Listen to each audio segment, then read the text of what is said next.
আহনের আর কামটা কি? বাকি রাতটা ওইখানে কাটা দিলেই তো হইতো। মা, চুপ কর পোড়ার মুখে। লজ্জা শরমের মাথা খাইয়া যে ধিঙ্গি মাগি অন্যের ঘরে রাতের পর রাত ঘুর ঘুর করে, আমি তো না না। হ্যাঁ, যদি তুই ওর ঘরে যাইবি তবে তোর গলা টিপে মেয়েরা গাঙ্গে বাসায় দিমু। ও আমার পেটের পুলা না যে রোজ রোজ তারে খাওয়ান দিতে হইব। মা, সেলিমরে তুমি নিজের পোলা বইলা ভাবতা, আজ অন্ধ বইলা। ফের মুখের উপরে তর্ক। কান পাইতা শোন, আজ থেকে ওর কাছে যাওন বন্ধ। যদি যাস তো তোর মুখে আমি আগুন জ্বালা দিমু, এই কয়া রাখলাম। হ্যাঁ,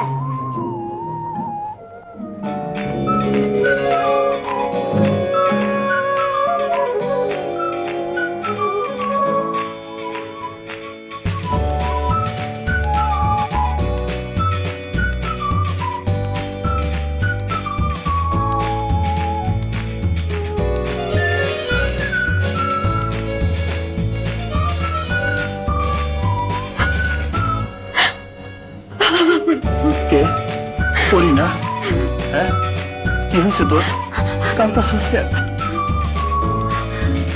কিছু হয়নি, কিছু হয়নি। আমি সব বুঝি রে পড়ি, আমি সব বুঝি। আমার লাইগা তোর কতজনের কত কথা শুনতে হইতাছে, কত দুঃখ সহ্য করতে হইতাছে। না, পড়ি পড়ি পড়ি, শোন। আরে এমন সোনার টুকরার মতো লাগা কানা হয়ে গেল। কোয়াল ব্যাকি কোয়াল, সেলিম মিয়া ব্যাক কোয়াল। আরেক কান কথা, বেজ্জতের মতো তা দুজনে মিয়া বিবির মতো যেই সব কাণ্ড কারখানা শুরু করছো, বস্তি থাকনটাই মুশকিল। মানান মানছি নানান কথা কর। আমি তো এমন কিছু করি নাই যার লাগিয়ে মাইসে নানান কথা কইব। হুনো হুনো, জানে থাই খামাখা বদনাম করে কি লাভ? তাতুন বালা শহরে চলি যাও। কানারা হাইকোর্টের মাজারের সামনে খাড়াই আল্লাহর বাস্তে কিছু দেন গো, আল্লাহর বাস্তে কিছু দেন গো করে চিল্লাইলে মানছে হইসা দে। যা জলদি করে যাও। আর ঘর ভাড়া আমি মাফ করে দিলাম। তুই চলে গেলে আর ঘরের দূষিত বাতাসও চলে যাইব, আর তুইও নানান জনের নানান কথা তুই বাইসবা। যা জলদি করে চলে যাও। আগে আল্লাহ হিসে আই আসি। যা জলদি করে চলে যাও। দূষিত বাতাস, জলদি করে চলে যাও, জলদি করে চলে যাও তুমি। ঠিক, বন্ধ হয়ে পৃথিবীতে পয়সা থেকে কোনো লাভ নাই। সংসার আমার কে আছে? কে দুঃখ করবো আমার লেগে? আমার লেগে এক ফোঁটা চোখের পানি কে ফালাইব? কেউ নাই পৃথিবীতে, আমি বড় একা। যদি এখানে থাকলে বাতাস দূষিত হয়, মানসে কুৎসা রটায়, তাইলে আর না, চইলা যাবো। কিন্তু পরি যে বড় দুঃখ পাইব, এক দুঃখের পর আরেক দুঃখ সে কেমনে করে সইব? না না, এইখানে আমি এক মুহূর্ত থাকতে পারতাছি না। আমি চলে যাবো, আমি চলে যাবো, আমি চলে যাবো, আমি চলে যাবো, আমি চলে যাবো। সেলিম, তুই? কে? আমি ফরিদ। তুই এখানে কি করে এলি? কে তোকে এখানে আসতে বলেছে? এলি কি করে? আমি মরতে চাই, আমি মরতে চাই। অন্ধ হয়ে আমি সকলের অবহেলার করুণার পাত্র হয়ে বেঁচে থাকতে চাই না। এত দুঃখ, কষ্ট আর লাঞ্ছনা আমার যা সহ্য হচ্ছে না। দে, আমাকে যেতে দে, আমাকে যেতে দে। আমি যতদিন বেঁচে আছি তুই ততদিন আমার কাছেই থাকবি, তোর কোনো অসুবিধা হবে না। চল। কত আর সবুর করতাম রেনিস, আয় একেবারে শেষ হয়ে যাই। এর পেঁয়াজ যত লাগে ল, খালি হরিরে একখানা হাজাই হারায় আইও, তারপরে দেখবা কারবার ব্যাগ শেষ। পরিরে নিয়ে আমি বড় আশা করছি, আরো কত আশা। আরে কিছুই হইল না। কপালে যার দুঃখ আছে, হ্যার কপালে সুখ হইব কেমনে? আরে তুই আবার বুঝলি বেশি ফেসাল পারো। কইছি তো, তোমার অত চিন্তার কোনো কারণ নাই। বিয়া হয়ে গেলে তোমার আয় চামু। আচ্ছা আলহামদুলিল্লাহ, আলহামদুলিল্লাহ। এলো 2-4 ইষ্ট কুটুম আইব তো, হাতান করে নাস্তাহানি করন লাগবে না। জুম্মার দিন আল্লাহর রহমতের দিন, এদিন বেকার বা সারি হালামু। আইন গে যাই বুঝনি, আগামী শুক্রবার মনে রাইও। আগামী শুক্রবার নাও শাসা দিয়ে আমু। পরি, পরি, কি হয়েছে তোর? কাঁদছিস কেন? সেলিমরে আমি কোথাও খুঁজে পাইলাম না ফরিদ ভাই। আমার বড় বিপদ, আমি কি করব? আরে পাগলি, সেলিম তো আমার বাসায়, এ কথাটাই তোকে বলতে এসেছি। তা কাঁদছিস কেন? আর কারোর সাথে আমার বিয়ে হইলে আমি বাঁচব না। গলায় দড়ি ছাড়া আমার আর কোনো পথ নেই। আমারে বাঁচাও। কি বলছিস তুই? কিসের বিয়ে? কার বিয়ে? মুন্সির সাথে মা আমারে বিয়া দিবার চায়, কালি বিয়া হইব। মুন্সি? নজু মুন্সি? শালা কুত্তার বাচ্চা, বুড়ার হাড্ডি, ঘরে 3টে বউ, তবু বিয়ের শখ মেটেনি? দাঁড়া, এবার তোর বিয়ের শখ আমি মিটিয়ে দেব। শোন পরি,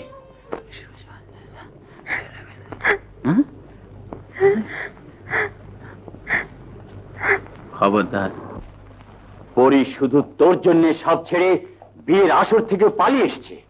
কেন এসছে বল? ও যে তোকে ছাড়া আর কাউকে ভাবতে পারে না। শুধু তোর কাছে একটু আশ্রয় ছাড়া ওর যে আর কিছু চাইবার নেই। সেলিম, অন্ধ হয়ে আজ যেমন তুই অসহায় বোধ করছিস, পরিও যে তেমনি অসহায়। এক দুঃখী হয়ে আর এক দুঃখীকে তুই কি করে ফিরিয়ে দিবি সেলিম? ফরিদ, তোর জন্য আমি আছি, পরি আছে, তোকে কিচ্ছু ভাবতে হবে না। তোর চোখ ভালো করার জন্য যা কিছু করতে হয় সব আমরা করব। দিন রাত পরিশ্রম করব। পরিও তোর জন্য কাজ করবে। তাতেও যদি তোর চোখ ভালো করতে না পারি, আমার আমার নিজের একটা চোখ আমি তোকে দিয়ে দেবো। তবু তবু তুই ওকে ফিরিয়ে দিস না ভাই। তুই ছাড়া ওর যে আর কেউ নেই। কিন্তু আমি আমি সেলিম, আর একবার ভেবে দেখ ভাই, পরি কত বড় বিপদে পড়ে তোর কাছে ছুটে এসেছে। ফরিদ, আমাকে আর কাঁদাস নে, আমি আর পারছি না। এত যন্ত্রণার ভেতর এত সুখ আমার সহ্য হচ্ছে না। বেশ, কথা দিলাম, আমি তোদের কাউকে ফেরাবো না, কাউকে না, কাউকে না। Sheila reaching on 2nd March. Attend the airport on due time. Amjad Hossain. Oh, Sheila is coming. Come here. What? Sheila is coming? Oh God. 2nd March. তার মানে পরশুদিন।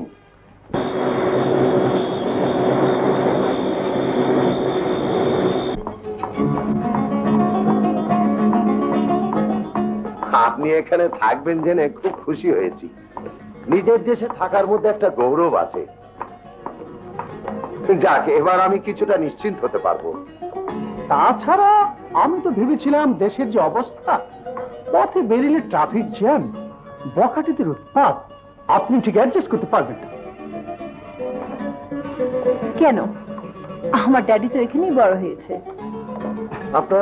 আপনার ড্যাডি এলেন না? লিজা মেম সাহেব এলেন না? আর আসবেনই বা কেন? আপনি এখন সবই চেনেন, সবই জানেন। তাছাড়া আমরা তো আছি। আপনার এত নেমক খাই আমরা। এবং আমরা আপনার গুণ গাইব।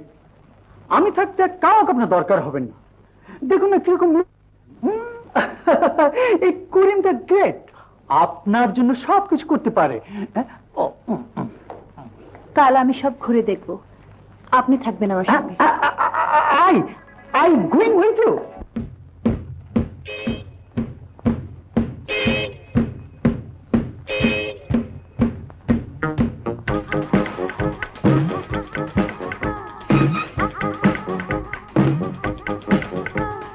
La la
ড্রাইভার, গাড়িটা থামাও। স্ট্রেঞ্জ,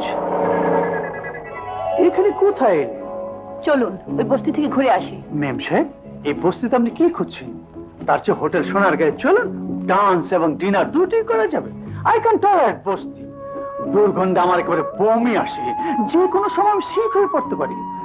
তাছাড়া আপনি যে কেন এই নোংরা জায়গায় ঘুরতে চাইছেন আপনি জানেন না। এখানকার ওয়েদার, আই মিন আবহাওয়া ভেরি ডেঞ্জারাস। চলুন, ওই বেগারদের দেখলে আমার বডি একবার উইক হয়ে পড়ে। তাছাড়া Listen. এই বস্তিতে যারা থাকে তারাই সত্যিকারের মানুষ।